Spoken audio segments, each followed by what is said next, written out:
Tracking the tropics, meteorologist Dave Warren, CBS 4 weather control. Good afternoon. 11 o'clock numbers are coming in here for all of the systems that we are tracking. Want to start, of course, with Florence. Category 2 wind is still at 105 miles an hour, moving northwest at 10 miles an hour.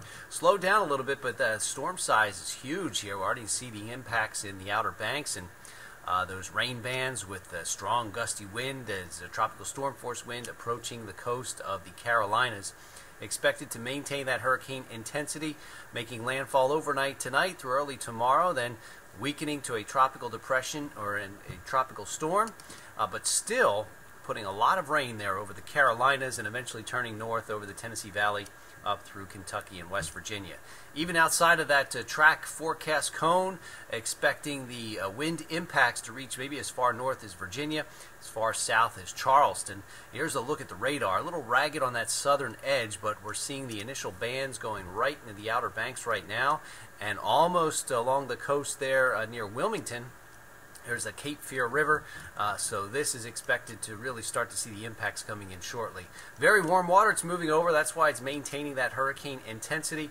Hurricane hunters are tracking the system right now, flying through the storm and getting new information, but it looks like still Category 2 hurricane with 105-mile-an-hour wind. Warnings and watches, warnings for hurricane and tropical storms are in effect, with just a watch down now towards Charleston.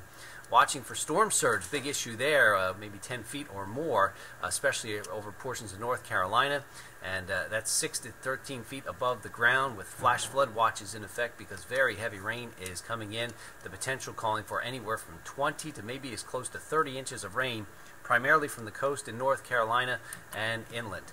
Also watching Tropical Storm Isaac as it moves through the Caribbean and Tropical Storm Helene.